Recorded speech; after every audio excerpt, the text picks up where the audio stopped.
beanbag feet so they can stand. You know, I'm talking about like some stuffed animals, right? It hit it so hard that not only did it just knock the stuffing out of it, literally, it was just like stuffing and fabric all over the floor, right? It hit it so hard, and this is the thing I have a real hard time wrapping my mind around, that it ripped those little beanbag feet off of the wolf, and those beanbags were exactly where they were. Those things stayed at rest. Can you imagine that? I mean, I can imagine pulling a piece of paper out from under something and having the flower still standing, right?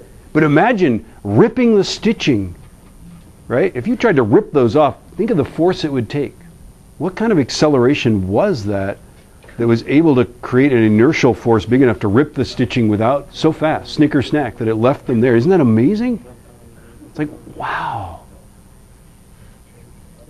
And then as a joke, I had my exchange students one year. I had an assistant who was an exchange student from Russia, and I made him sew it up, and it was like this macabre thing. I don't know where it's gone, but he wasn't that good at sewing. I'm not good at sewing. That's the point.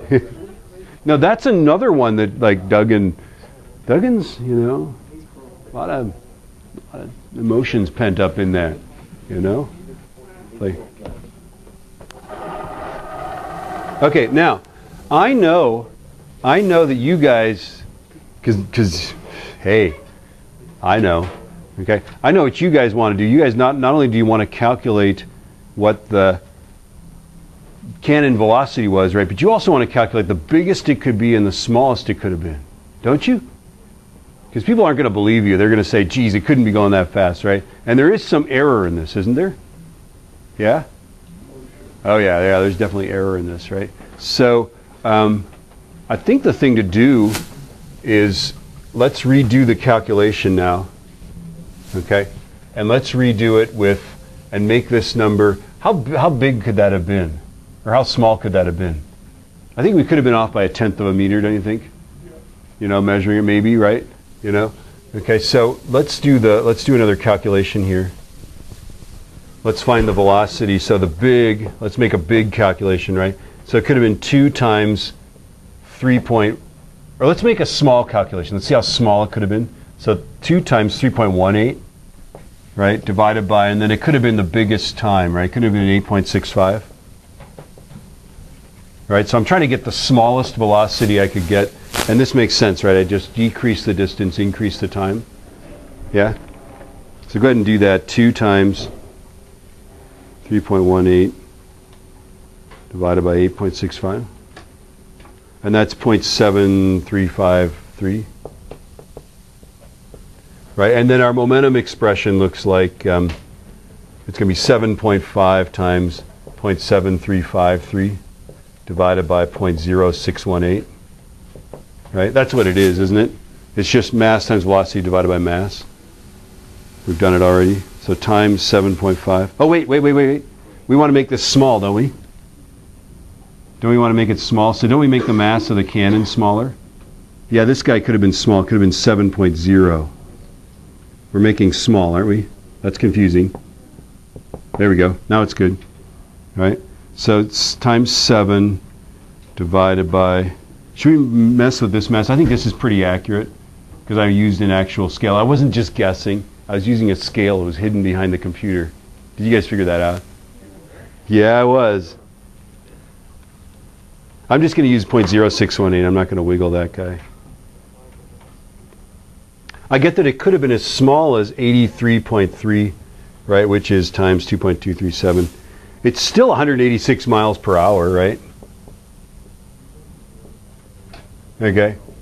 So it's still faster than a tennis serve. If you strap this cannon to your tennis racket, you would have a distinct advantage. Besides the fact that your tennis balls would literally be on fire, right? You'd be doing 46 miles per hour faster than the fastest like pro serves. Yeah? They clock them at 140. I'm actually more impressed by tennis players than I am by my cannon. Because my cannon used explosives. Tennis players just hit the ball that hard. How? Holy cow. Yeah? How would we get the biggest possible? We use the biggest distance, right? So 2 times 3.38 divided by the smallest times 7.58. right? Let's get the biggest recoil velocity. Yeah, you definitely want to write this down, right? Divided by 7.58, right? So I'm getting 0.8918, right? And then, okay, I can then go times, and then I'm gonna make the cannon bigger. I'm gonna say the cannon was bigger. It made an even bigger cannon recoil. So 8 times 0.8918 divided by, I'm just gonna use the tennis ball's mass, 0.0618. So times 8 divided by 0.0618. Could have been going as fast as 115 meters per second, right? Which is 258 miles per hour, just for fun.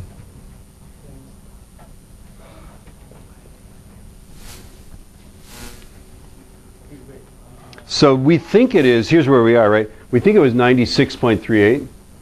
Could have been as low as 83.3, which is still impressive, although actually it's within 46 miles per hour of a professional tennis player's serve without using explosives, right?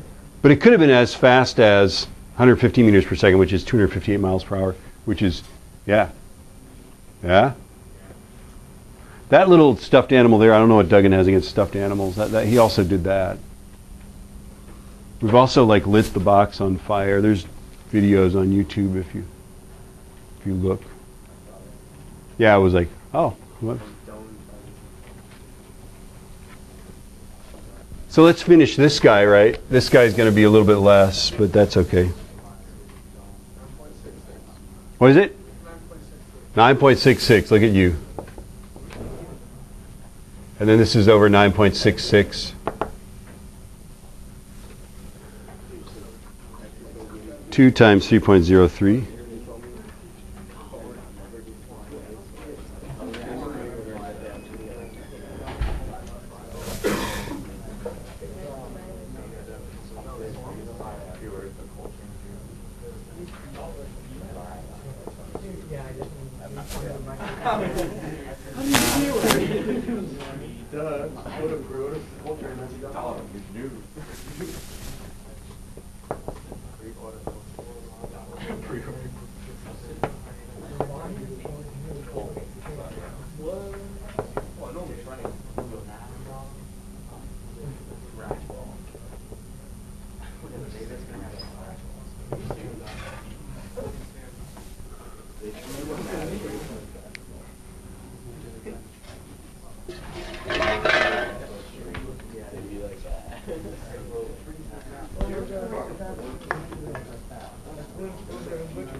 So go ahead, and I've already done one example for you. I think you ought to be able to figure out the other one, yes? Right? So I've set this thing up. You can solve for this velocity. I'm sure it's going to be less, right? Because that's less velocity. And this is more mass, right? Yeah? So go ahead and solve for that velocity, right?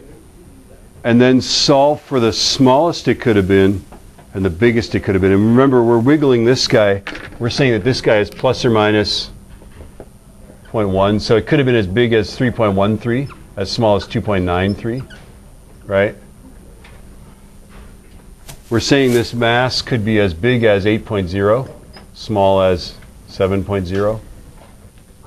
But we're not changing, we didn't change, oh, we could use the times.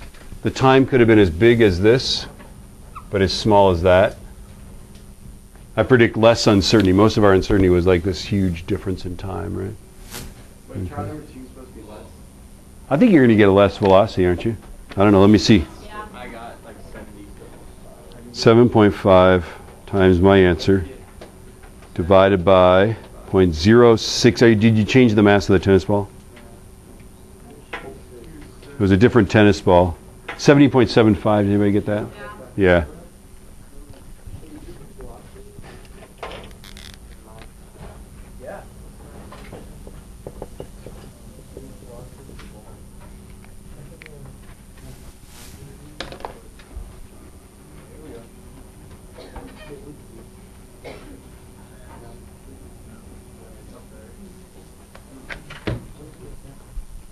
Let's make the Uber expression in our calculator.